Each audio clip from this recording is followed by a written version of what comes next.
क़ाल rabbi इश्रह ली सदरी वयस्सिर ली अमरी वहलुल उक़दतम मिन लिसानी यफ़क़हू क़ौली। आज हमारे बीच में डॉक्टर काबरा सर मौजूद है, जो कि एक बहुत बड़े एजुकेशनिस्ट है और आज हमारे स्कूल में वो हमारे टीचर्स को ट्रेनिंग देने आए कि किस तरह से एजुकेशन को आसानी से बच्चों तक पहुंचाया जाए। इनका ताल्लुक़ जालना से ही है, लेकिन कई सालों से वो औरंगाबाद में की कोचिंग चल रही है DFC नाम से, और जालना में भी उनकी ब्रांच है और कई हमारे मराठवाड़ा में कई ज़िलों में उनकी ब्रांचेस चल रही हैं। अल्हम्दुलिल्लाह उनके रिज़ल्ट भी बहुत ज़्यादा अच्छे हैं। बेसिक से वो स्टार्ट करते हैं बच्चों को पर बेजा बोझ ना डालते हुए, ऐसा बोझ जो कि उनको आगे चलकर काम आए, यानी ऐसी तालीम दी जाए उन्हें कि जो लिंक हो उनके आने वाली एजुकेशन से। अगर किसी बच्चे को इंजीनियरिंग में जाना है तो बच्चों को बचपन से ही ऐसे सब्जेक्ट्स पर मेहनत ज़्यादा करनी चाहिए जो कि उनके फ्यूचर को अटैच हो। और भी बहुत सारी टीचिंग स्किल होती है जो कि मुझे उतनी नॉलेज नहीं है सर के मुकाबले में। तो हमारी जो मीटिंग होती है, हमेशा साल में 2 से 3 बार हमारी जो मीटिंग होती है, अल्हम्दुलिल्लाह उसमें भी हम टीचर को ट्रेन करते हैं। उसमें भी जो भी इस्लाह करनी होती है हम पूरी तरह से इस्लाह करने की कोशिश करते हैं। लेकिन हमें भी, मुझे भी एक माहिर तालीम की बहुत ज़रूरत है ताकि मैं मेरी HMशिप सुधार सकूं और हमारे टीचर्स भी अपनी टीचिंग सुधार सकें। टीचिंग सुधारने के लिए हमारे टीचर्स को पर सब्जेक्ट नहीं बल्कि पर चैप्टर हमारी ट्रेनिंग होनी चाहिए कि ये चैप्टर को कैसा पढ़ाया जाए। अगर आप ये देखें कि जब हम 10th में थे तो हमें टॉप करना कितना आसान जाता था, और जैसे ही हम 12th में गए तो हमारा पास होना कितना मुश्किल हो जाता था। तो ये फ़र्क होता है 10th और 12th में, सिलेबस में, टीचर्स में। 10th तक टीचर्स बहुत स्ट्रिक्ट करते हैं, 11th में बहुत ज़्यादा फ्रीडम मिल जाती है। फ्रीडम का फ़ायदा होशियार बच्चे उठाते हैं और बेवकूफ़ बच्चे उसका लॉस कर लेते हैं। तो हमारे जो 11th 12th है, अल्हम्दुलिल्लाह हम हमारे बच्चों को पूरी तरह से सिलेबस कंप्लीट करते हैं उनका। और वाहिद अब कॉलेज हो गया शायद जानने का कि जो सिलेबस कंप्लीट करता है और पूरी तरह से कॉलेज की पढ़ाई पर ही ये बच्चे पढ़ रहे हैं, ना ही इनकी कोई कोचिंग क्लासेस लगी हुई है, ना ही किसी तरह से दूसरे टीचर्स पर डिपेंड है। तो अब मैं आप सर के और आपके बीच में हाइल ना होते हुए मैं सर से दरख्वास्त करता हूँ कि वो अपनी स्पीच, अपना प्रोग्राम और आपकी जो ट्रेनिंग देना है वो चाहते हैं कि वो हर जगह जाए और टीचर्स को ट्रेन करें। अगर टीचर्स ट्रेंड हो जाते हैं तो फिर बच्चों को तालीम देना, बड़ी बड़ी पोस्ट पे ले जाना आसान हो जाएगा। प्रोग्राम स्टार्ट करने से पहले मैं सर का स्वागत करना चाहता हूँ उर्दू हाई स्कूल और उर्दू जूनियर कॉलेज और उर्दू प्राइमरी स्कूल की जानिब से। मैं सिकंदर सर को आवाज़ देता हूँ कि वो आए और सर का इस्तकबाल करें।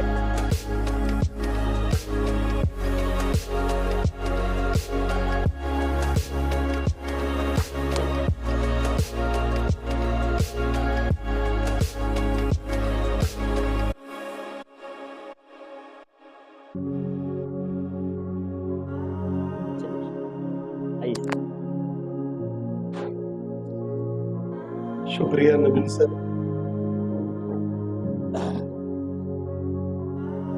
रिस्पेक्टेड टीचर्स, आज यहाँ पर मुझे आपसे बात करने का मौका मिला उर्दू स्कूल के माध्यम से सर सबसे पहले मैं ऊपर वाले का और आपका शुक्रगुजार हूँ कि मैं आपसे बात कर पा रहा हूँ। मैं ऐसे तो जालना जिला का ही हूँ, जाफराबाद मेरा गांव है, मुरली जाफराबाद, राइट। और मेरी बेसिक पढ़ाई 5वीं से 12वीं जालना में हुई है। फिर मैंने बॉम्बे के VJTI कॉलेज से मेरा इंजीनियरिंग किया। बजाज ऑटो में 4 साल टूल रूम इंजीनियर के पोस्ट पे काम किया। और जब मैं 9th में था तब से 9th के बच्चों को पढ़ाते हुए ऐसे मेरी टीचिंग की जर्नी शुरू हुई है 1985 से, राइट। 85 से 25, राइट। आप 40 साल हो गए मैं पढ़ा रहा हूँ बच्चों को। और 2003 से ज्ञानदीप फाउंडेशन सेंटर इस संस्था से जुड़ा हूँ। ये संस्था मेरी मिसेस शीतल खाबरा और हमने मिलकर शुरू की है। और ये बैकग्राउंड इसलिए दिया हूँ मैं आप सबको कि हमारा हमेशा फोकस क्या होता है कि एजुकेशन सेगमेंट एक ऐसा सेगमेंट है जिससे हम ये पूरे मानव जाति के प्रॉब्लम सॉल्व कर सकते हैं। हम लोग मतलब एजुकेशन के माध्यम से हम लोग क्रांति ला सकते हैं और वो क्रांति हमारे पूरे मानव जाति के सारे प्रॉब्लम्स सॉल्व कर सकती है। हम किसी भी मजहब के हो, किसी भी धर्म के हो, वो कहीं पे भी बीच में आता नहीं है, राइट। और यही हमारा पैशन है। आज आपके साथ बात करते समय पहले कुछ बेसिक चीजें हम लोग समझ लेते हैं कि भाई बच्चों को हम स्कूल में कॉलेजेस में भेजते किस चीज के लिए। भाई हम बोलते हैं पढ़ाई करने के लिए। पढ़ाई करना किस चीज के लिए ना, कुछ तो उसका, भाई ये पढ़ाई करने से मुझे क्या मिलने वाला है। अगर मेरा बच्चा मुझे पूछ ले मैं क्यों जाऊं स्कूल, मैं अभी से क्यों नहीं काम धंधा करूं, है ना, मुझे क्या मिलने वाला है। भाई टारगेट क्या है हम लोगों का, गोल क्या है एजुकेशन के माध्यम से। मैं मुझे ज्यादा समझता नहीं, लेकिन मुझे इतना लगता कि मेरी जिंदगी सफल होना चाहिए खुशियों के साथ में। अब जिंदगी सफल होना चाहिए मतलब क्या, जिस माँ बाप ने मेरे को जन्म दिया है उनको ऐसा फक्र महसूस होना चाहिए कि मेरा बेटा, ये मेरी औलाद है ना। मैं ऐसा कुछ काम करूं जिससे मेरे माँ बाप को फक्र होना चाहिए। जिस समाज में मैं पैदा हुआ हूँ उस समाज के प्रॉब्लम्स को मैं सॉल्व करने काबिल बन जाऊं। जिस देश में मैं रहता हूँ उस देश के प्रॉब्लम में सॉल्व करने के काबिल हो जाऊं। और जो मानव जाति में मैं हूँ वो मानव जाति के प्रॉब्लम सॉल्व करूं। ये अगर मेरा गोल है तो ही मैं सही तरीके से पढ़ सकूंगा, नहीं तो मैं पढ़ नहीं सकूंगा। क्या आप मेरी इस बात से सहमत है क्या? मतलब फिर मुझे कितनी आगे बात करनी है। देखो मेरा डायरेक्शन अलग होगा और आपका सोच अलग होगी तो मजा नहीं आएगा ना। तो है बोलना, नहीं तो नहीं है। आप मेरी बात से सहमत है कि सब लोग पढ़ाई इसीलिए करना है हमको सबको, राइट। अब जब इस प्रकार की हमको पढ़ाई करना है तो अभी इस पढ़ाई को 2 हिस्सों में बांट देते हैं, बराबर है। एक पहला क्या है, वो हिस्सा जैसे आप जानते हैं कि 6ठी की एग्जाम देकर बच्चा 7वीं में गया, 8वीं में गया, 10वीं में गया, 12वीं में गया, ग्रेजुएट बना, पोस्ट ग्रेजुएट हुआ, PhD लिया। अब हम बोलते पढ़ाई खत्म हो गई, ये जहां तक है।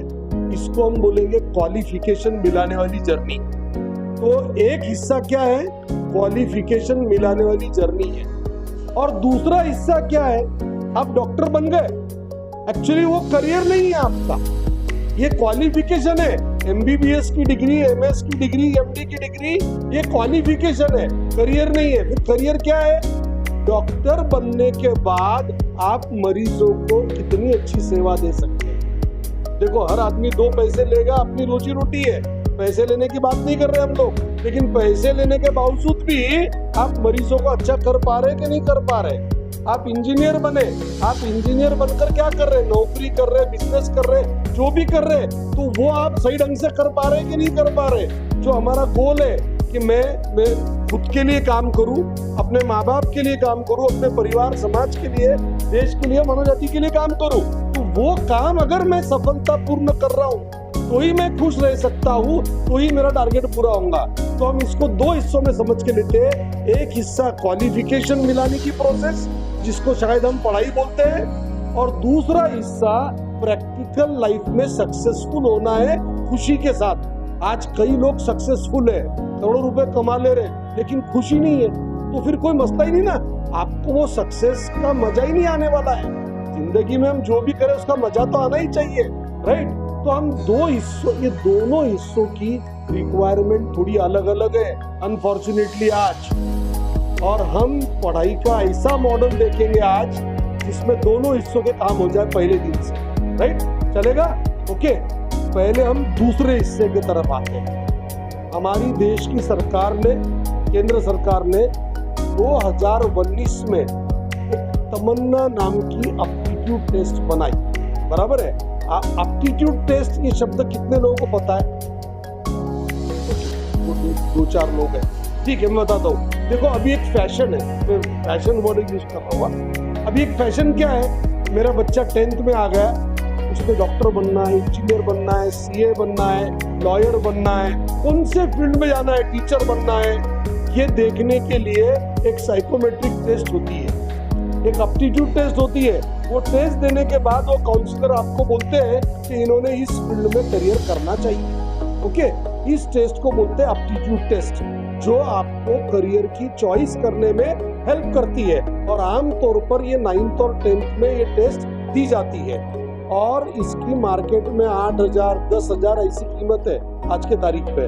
हालांकि महाराष्ट्र स्टेट गवर्नमेंट ने फ्री ऑफ कॉस्ट एक समय पे कल चाचनी, सुना होगा आप कई लोगों ने, वो कल चाचनी मतलब ही एप्टीट्यूड टेस्ट है, लेकिन उसके रिजल्ट सकारात्मक नहीं रहे।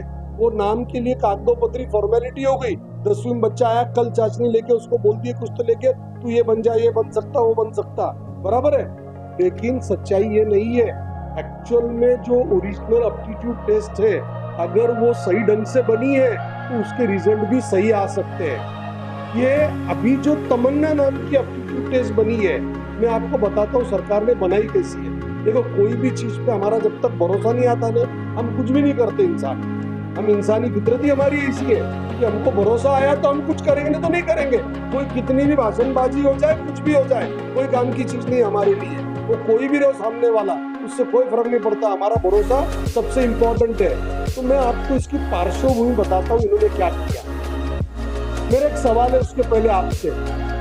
सपोज जालना में 100 डॉक्टर है, क्या सब उतने ही सक्सेसफुल है क्या? कुछ के पास बहुत कर दिए, कुछ ठीक ठाक है, और कुछ तो पेशेंट भी नहीं परेशान है ना? मतलब सिर्फ डॉक्टर बनना करियर हुआ क्या? नहीं, वो डॉक्टर बनने के बाद भी वो कर दिया, आपको किससे आना चाहिए ना। मैं जो बोल रहा हूँ, लाइफ के 2 हिस्से हैं, एक डॉक्टर बनने तक का जिसको हम पढ़ाई बोलेंगे, और एक डॉक्टर बनने के बाद का हिस्सा, है ना? तो इसका मतलब क्या है कि सिर्फ डिग्री मिलाना सफिशिएंट नहीं है। तो सरकार ने क्या किया, साइंटिस्ट लोगों के मदद से, टीचर लोगों के मदद से, तो आपके एजुकेशनिस्ट मदद से, एग्जाम्पल दे रहा हूँ मैं आपको, 100 सबसे ज्यादा सक्सेसफुल डॉक्टर्स की पढ़ाई की कि भाई ये डॉक्टर सक्सेसफुल क्यों है, इसमें कौन सी काबिलियत है। अब मैं वो सही शब्द पे आया, कौन सा शब्द है वो? काबिलियत, एबिलिटी, है ना? एप्टीट्यूड। एप्टीट्यूड मतलब ये नैसर्गिक काबिलियत होती है, जो ऊपर वाला हर किसी को दे के बेचता है, उसको एप्टीट्यूड बोलते हैं। नैसर्गिक क्षमता, नैसर्गिक काबिलियत, राइट? तो कौन सी काबिलियत है जिसके वजह से उस पेशे में वो इंसान सक्सेसफुल है, राइट? उसकी लिस्ट बनाई गई कि भाई ये फलाना फलाना 3 चीजें हैं जो डॉक्टर्स को मोस्ट सक्सेसफुल बनाने में जिम्मेदार है, राइट? फिर वैसे ही 100 सीए, 100 इंजीनियर, 100 लॉयर, 100 टीचर, 100 पत्रकार, जितने करियर हम जानते हैं ना, मोस्ट पॉपुलर 37 करियर की पढ़ाई। ये तमन्ना टेस्ट जो बनी है ना, ये तमन्ना बनने के पहले ये शिक्षण तज्ञों ने करीबन 37 करियर की अलग अलग जो मोस्ट पॉपुलर है, उससे ज्यादा शायद नाम हम जानते भी नहीं, बराबर है करियर 250-300, लेकिन उसमें से जो सबसे ज्यादा पॉपुलर है वो 37 करियर की उन्होंने पढ़ाई की कि कौन कौन से काबिलियत के वजह से उस करियर में, उस पेशे में वो इंसान सक्सेसफुल है, बराबर है। और ताजुब की बात क्या है, 37 पूरे करियर मिला दिए तो 7 एबिलिटीज की बात हुई, कुल मिलाकर सिर्फ 7 काबिलियत की बात हुई, सब मिलाकर कितने काबिलियत की बात हुई? 7। तो उन्होंने क्या किया हमारे लिए, एप्टीट्यूड को 7 हिस्सों में बांट दिया, राइट? एप्टीट्यूड को 7 हिस्सों में बांट दिया। उसमें का पहला नाम है लैंग्वेज एप्टीट्यूड, दूसरा नाम है अब्स्ट्रैक्ट रीजनिंग। हम लोग क्या करेंगे, सर मैं ना इसका पीडीएफ आपको भेज देता हूँ, तो आप सबको भेज देंगे क्या? तो मतलब इनको ये चीज, ये जो मैं अभी अगले 10-15 मिनट जो बोलूंगा ना मैं, ये सीबीएसई एनसीईआरटी के वेबसाइट पे अवेलेबल है। ओके, तो मैं उसका जो पीडीएफ फॉर्मेट में आप सबको भेज दूंगा, मेरे पास डाउनलोड किए वाला है। ये वाला पार्ट आप नोट मत करो। इसके बाद इस दिशा में एज अ टीचर हमने क्या करना है, एज अ टीचर हमने हमारे 5वीं से 4थी से लेके 10वीं के बच्चों के लिए क्या करना है, वो जो बोलूंगा आप उसके नोट्स ले सकते हैं। वो कहीं लिखा नहीं, वो मेरे अनुभव से मैं बताऊंगा आपको, बराबर है। लेकिन अभी अगले 10 मिनट जो बता रहा हूँ मैं, गवर्नमेंट का जो प्रोजेक्ट है, क्या थीम है उसके पीछे की, वो बात मैं आपको समझा रहा हूँ। तो उन्होंने क्या किया, ऐसे 7 नाम बांट दिए भाई, language aptitude, abstract reasoning, verbal reasoning, special aptitude और उसके बाद में परसेप्चुअल एप्टीट्यूड, ऐसे 7 हिस्सों में उन्होंने उसको बांट दिया। अब मैं उसमें के 2 एबिलिटीज आपको एक्सप्लेन करूंगा, तो आपका विश्वास उस पर, अच्छा मैं पीछे हूँ क्या भाई, अच्छा आपको रिकॉर्डिंग करने में दिक्कत, चलो ठीक। तो वो 7 हिस्सों में जो बांटा है, उसमें की 2 काबिलियत मैं आपको समझाऊंगा, सो दैट आपका भरोसा आ जाए कि भाई करियर का मतलब प्रैक्टिकल लाइफ में सफल होने का रिश्ता काबिलियत से, डिग्री से नहीं है। क्वालिफिकेशन एक पार्ट है इंसान को इंसान बनाने के लिए, बराबर है। इंसान को इंसान बनाने के लिए एक क्वालिफिकेशन पढ़ाई वाला पार्ट है, बट उस प्रोफेशन में, उस पेशे में सफल बनाने के लिए काबिलियत ही लगती है, राइट। अब जैसा उदाहरण देता हूं मैं आपको, पहले काबिलियत का नाम है, एप्टीट्यूड का नाम है लैंग्वेज एप्टीट्यूड। अब इसका मतलब क्या है, किसी भी भाषा, इंग्लिश, हिंदी, उर्दू, गुजराती, मराठी, कोई भी भाषा लो आप, राइट, उस पर्टिकुलर भाषा के संदर्भ में शब्द का अर्थ समझकर उसे सही जगह पे इस्तेमाल करना, इस काबिलियत को अंग्रेजी में प्यार से लैंग्वेज एप्टीट्यूड बोलते हैं। मैं और एक बार बोलता हूं, शब्द का अर्थ समझकर उसे सही जगह इस्तेमाल करना, ये काबिलियत है ना, कि भाई शब्द का अर्थ मुझे पता है और इस शब्द का इस्तेमाल मैंने कहाँ करना है, ये काबिलियत की बात है। ये जिसको आ गया, ये जिसको जम गया, उसका लैंग्वेज एप्टीट्यूड अच्छा है। अब सवाल क्या है, मसला क्या है, ये काबिलियत कौन कौन से पेशे में काम आती है? चलो समझने के लिए सबसे आसान पेशा लेते हैं हम, पत्रकार, जर्नलिस्ट। काम क्या है जर्नलिस्ट का? न्यूज बनाना, बराबर है, न्यूज बनाना। चलो हम अखबार की न्यूज की बात करते हैं, समझने को और आसान है हमको। आप अखबार पढ़ते हो सब लोग, पहले हेडिंग पढ़ते हैं कि पहले न्यूज पढ़ते हैं? और हेडिंग में मजा आया तो ही न्यूज पढ़ते हैं ना, हर हेडिंग वाली न्यूज पढ़ते क्या? नहीं, मतलब वो हेडिंग आपका इंटरेस्ट है कि नहीं चेक करेगी। वो हेडिंग में कैसे शब्दों का इस्तेमाल हुआ, तो ज्यादा से ज्यादा लोग मेरी न्यूज पढ़ेंगे। मैं पत्रकार अगर हूँ और मुझे सफल पत्रकार बनना है, तो मेरी सफलता काय पे डिपेंड करती है?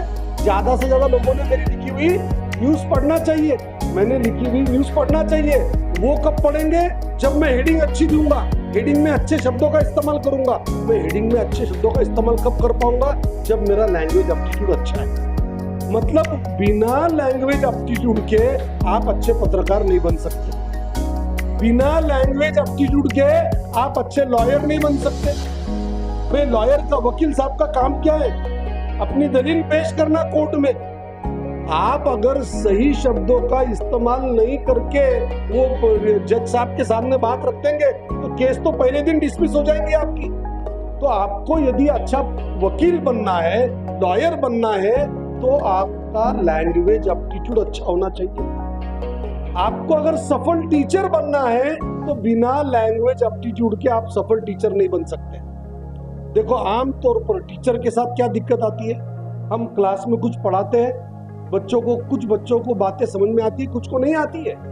जब एक आधे बच्चे को समझ में नहीं आई, तो आपको दूसरा एग्जाम्पल देके समझाना पड़ता है, अलग भाषा में समझाना पड़ता है आपको। और ये वही टीचर कर पाता है जिस टीचर का भाषा पे प्रभुत्व हो। और इसका ये मतलब नहीं कि सिर्फ इंग्लिश, हिंदी, उर्दू गुजराती पढ़ाने वाला का प्रभुत्व।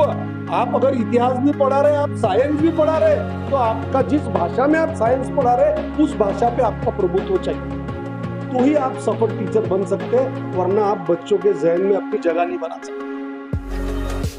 काबिलियत और पेशे का रिश्ता ध्यान में आया आप सबको। मैंने एक ही एग्जांपल दिया आपको, अभी 2 ही एग्जांपल दूंगा, पूरे 7 नहीं समझाऊंगा, पूरे 7 समझाने में 5 घंटे लग जाएंगे, आप उठ के भाग जाओगे सब लोग, राइट। लेकिन मैं उसका एक अंदाजा देके आगे बढ़ूंगा, क्योंकि मुझे उससे आगे की बात बतानी है आपको, जो हमको 5वीं से 12वीं तक के बच्चों के लिए आपको देना है, राइट। समझ में आई ना बात? आप समझ रहे मेरी बात को? ठीक है, पहला लैंग्वेज एप्टीट्यूड क्लियर हो गया सबको? चलो, दूसरा है, उसका नाम है अब्स्ट्रैक्ट रीजनिंग। नाम पे मत जाओ, मैंने जब पहली बार पढ़ा ना ये, मुझे 3 महीने लगे एक एक शब्द को समझने के लिए। 35-40 साल से टीचिंग में हूँ, फिर भी मुझे 3 महीने तक समझ में नहीं आया। 3 महीने पढ़ाई करने के बाद आज आपके सामने मैं खड़ा हूँ, समझा रहा हूँ इस विषय पे। मेरा ये 60th लेक्चर है, 60वां लेक्चर है, तो अब मुझे कॉन्फिडेंस इसलिए आया। कोई भी कॉन्फिडेंस ऐसे नहीं आता, प्रैक्टिस से ही आता है। ओके, दूसरा नाम है अब्स्ट्रैक्ट रीजनिंग। अब्स्ट्रैक्ट रीजनिंग का मतलब समझ के लीजिए आप अच्छी तरह से। मैं सरकार की बात समझा रहा हूँ, लेकिन एक टीचर हूँ पेशे से, तो आसान शब्दों में समझा पा रहा हूँ आपको, बराबर है। Abstract reasoning involves problem solving, बराबर है। प्रॉब्लम को सॉल्व करने की क्षमता के बारे में बात कर रहे हैं लोग अभी, लेकिन प्रॉब्लम को सॉल्व करते समय थिंकिंग लॉजिकली, मतलब सोचना पड़ेगा आपको प्रॉब्लम सॉल्व करते समय, और वो भी तर्क के साथ सोचना। चुप सोचने में कोई मतलब नहीं है, आलतू फालतू चीजें सोच लिए, मैंने बहुत सोचा, नहीं चलेगा। सोचने के पीछे तर्क होना चाहिए। मेरी भाषा समझ में आ रही है ना आप सब लोगों को? अंग्रेजी में तर्क को लॉजिक बोलते हैं। मतलब मेरा उतना अच्छे हिंदी, मराठी, अंग्रेजी कोई भी भाषा पे परफेक्ट प्रभुत्व नहीं है मेरा, सब भाषा का थोड़ा थोड़ा ज्ञान लेके काम चला रहा हूं मैं मेरा। Okay, thinking logically and managing time, बराबर है, समय का नियोजन करते हुए, and solving problem quickly and effectively.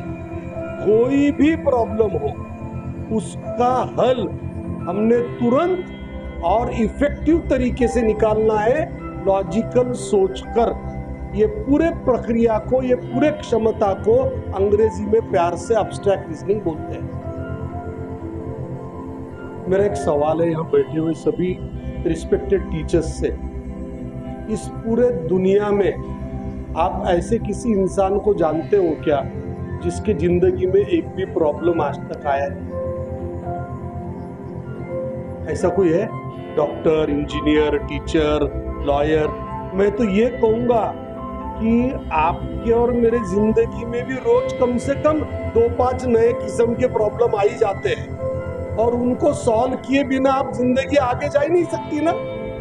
मतलब बिना प्रॉब्लम सॉल्विंग स्किल के आप लाइफ को इमेजिन कर सकते क्या? हाँ?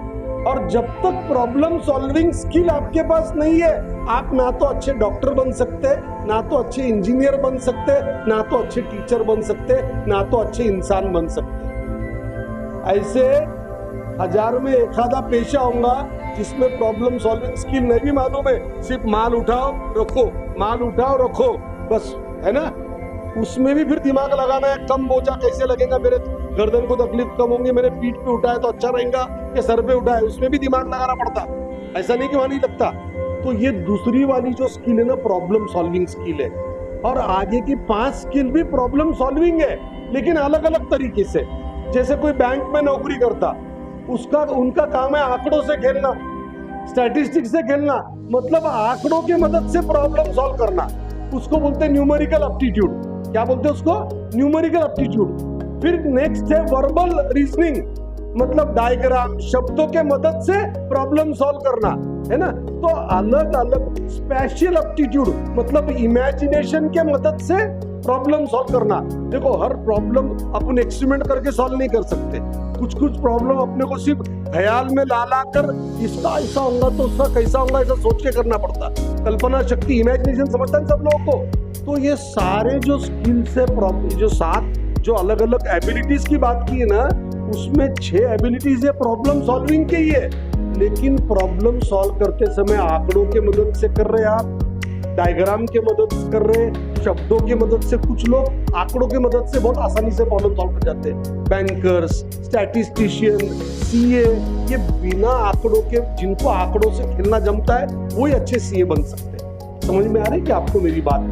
तो यकीन कीजिए, हर प्रोफेशन का, हर पेशे का कम से कम 2 से 3 एबिलिटीज का रिश्ता है। फिर सरकार ने क्या किया, ये सारे एबिलिटीज समझाए वो डॉक्यूमेंट में, और उसके बाद में एक चार्ट दिया।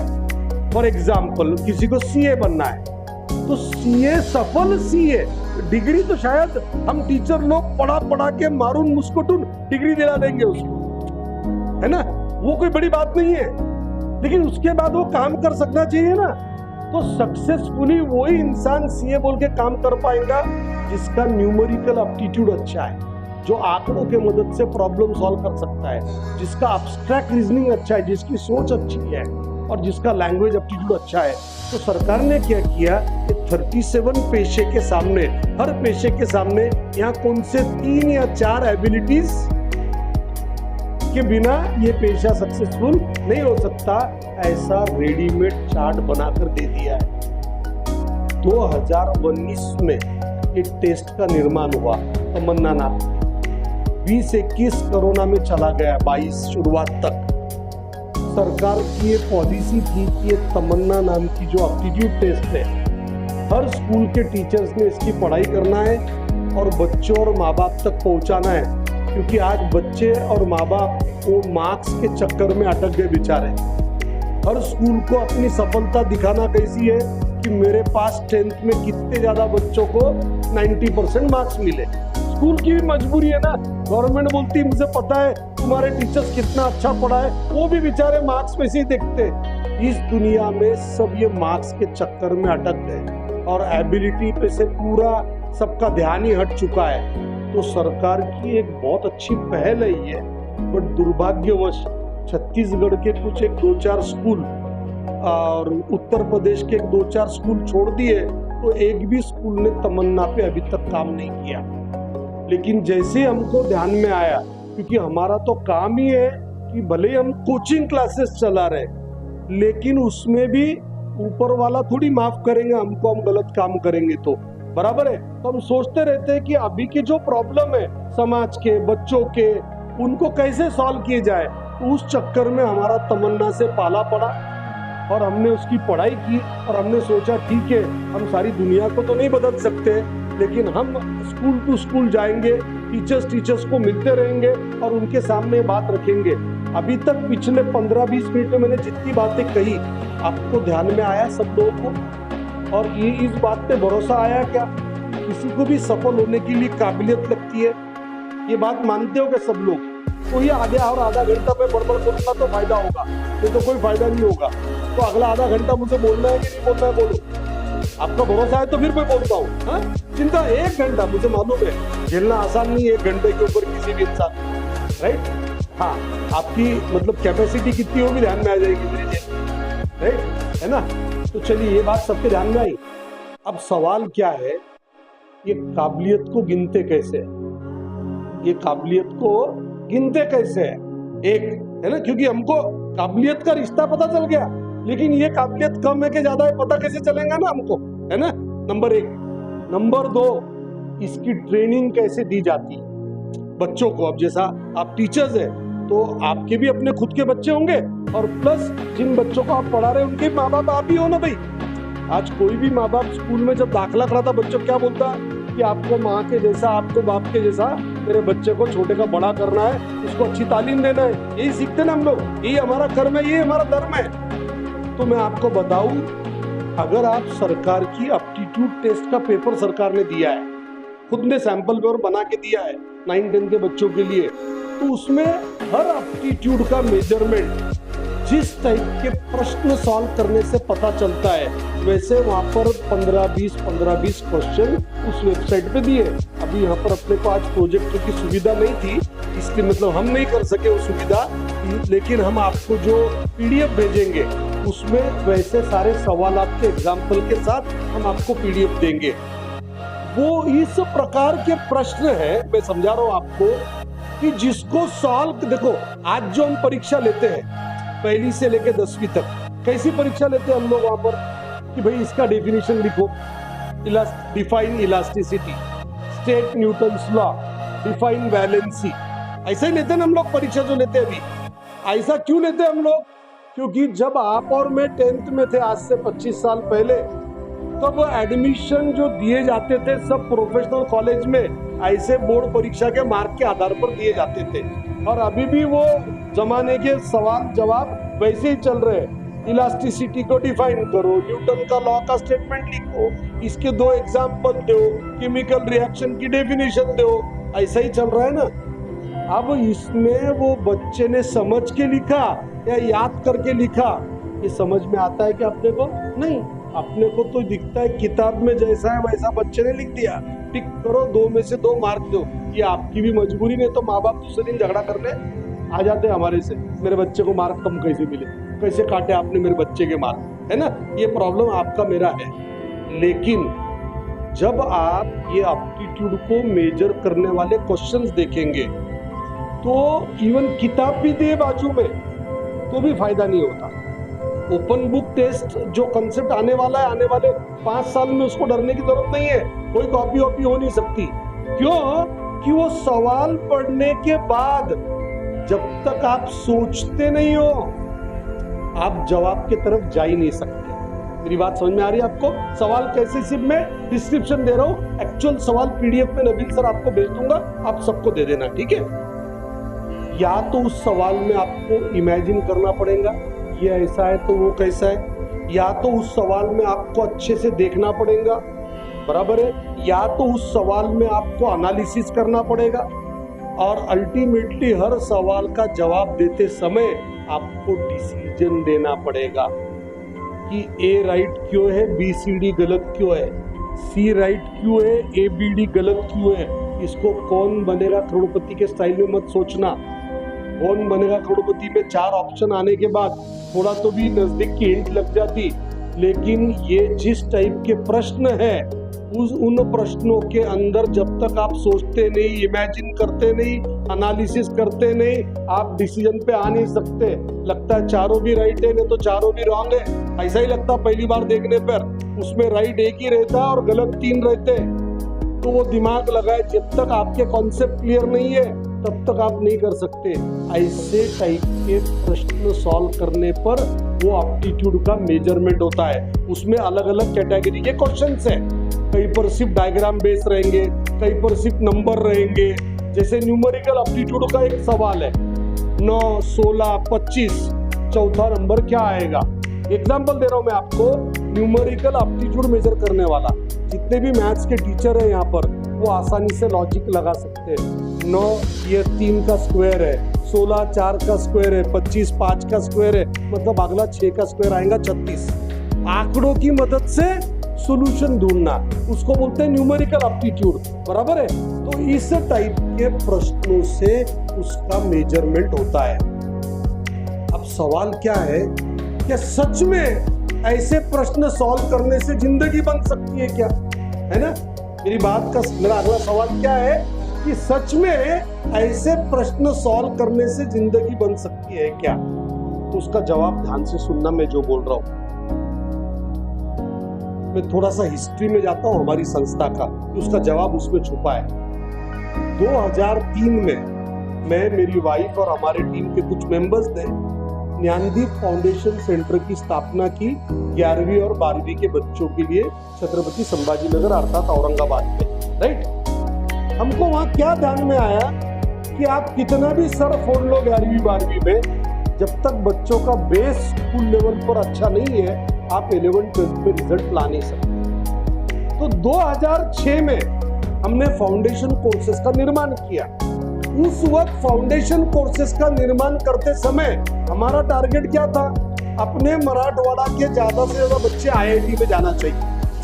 उस वक्त ये जिंदगी में सफल होना वगैरह या प्रोफेशन में मदद होगा वो कुछ नहीं था हमारे जहन में, झूठ बात नहीं करेंगे हम लोग। मराठवाड़ा के ज्यादा से ज्यादा बच्चे आईआईटी में जाना चाहिए, मराठवाड़ा के ज्यादा से ज्यादा बच्चे एम्स जैसे मेडिकल कॉलेज में आना चाहिए, मराठवाड़ा के ज्यादा से ज्यादा बच्चे यूपीएससी एमपीएससी क्रैक करना चाहिए। इस सोच के साथ हमने फाउंडेशन कोर्सेज का निर्माण किया था, राइट। और वो फाउंडेशन कोर्सेज में हमने क्या काम किया था कि बच्चे जो जो सब्जेक्ट स्कूल में पढ़ते हैं, physics, chemistry, biology, science, maths, ये हर चैप्टर पे उस टाइप के क्वेश्चन बनाए हमने कॉन्सेप्ट पर। जो आज सरकार ने एप्टीट्यूड के नाम पे बोला ना, उस टाइप के क्वेश्चन बनाए, क्योंकि वो एंट्रेंस एग्जाम उस लेवल की होती थी वहां 12वीं के बाद की। 2006 से लेकर तो 2025 तक उस पैटर्न पे हम काम कर रहे थे। उस पैटर्न में और एक चीज हमने की, मेंटल एबिलिटी टेस्ट।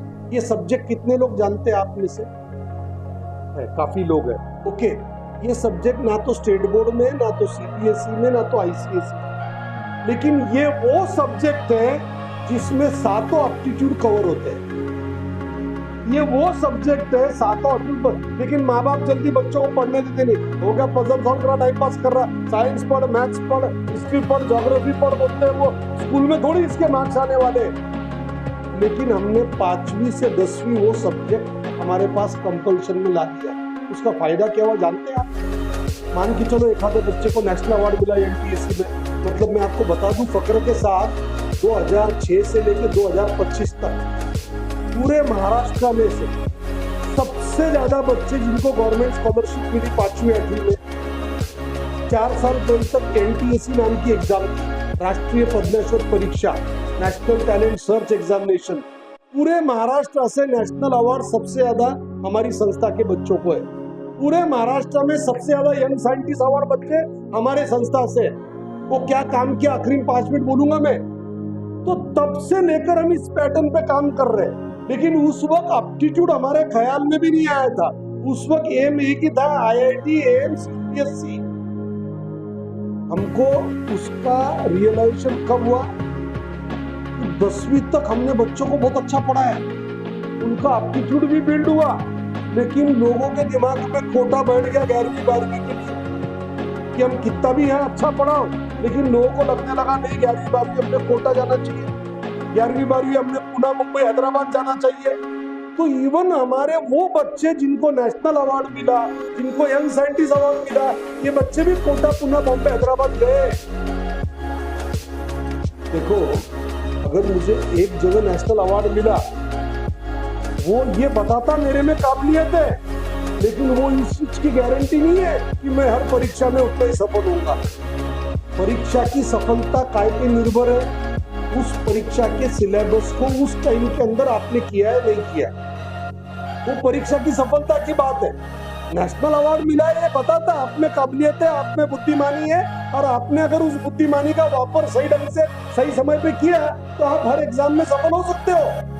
हमारे कई स्टूडेंट ऐसे थे जिनका 10th तक हमने फाउंडेशन बनाया, लेकिन 11वीं 12वीं में सही ढंग से नहीं पढ़ सके।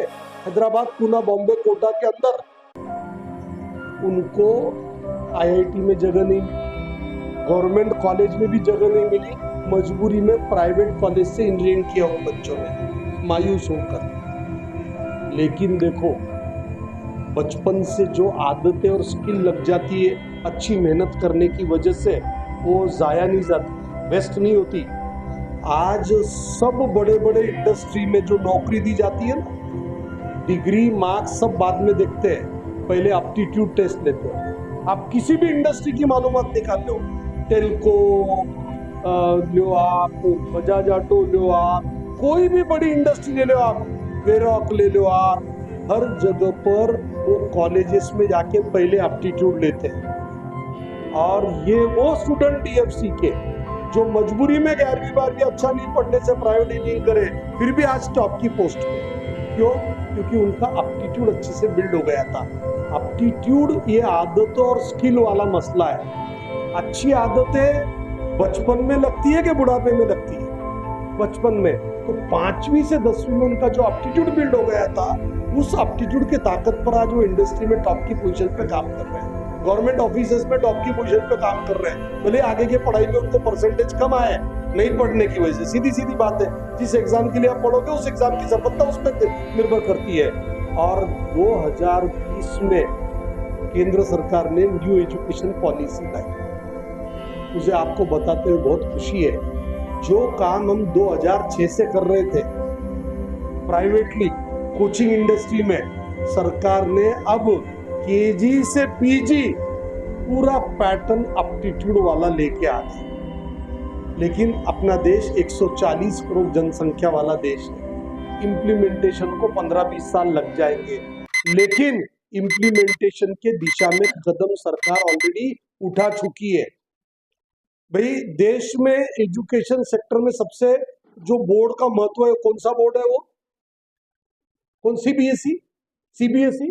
आप जानते हैं 10 सीबीएसई बोर्ड का एग्जाम इस साल कैसे हुआ? सीबीएसई बोर्ड के 10th के एग्जाम में 50% एमसीक्यूज थे। अगर 80 मार्क का पेपर है 10वीं का, तो उसमें 40 मार्क के ऑलरेडी एमसीक्यूज आए। सरकार रातों रात पूरा नहीं बदल सकती ना, आने वाले 3 साल में 100% एमसीक्यू हो जाए।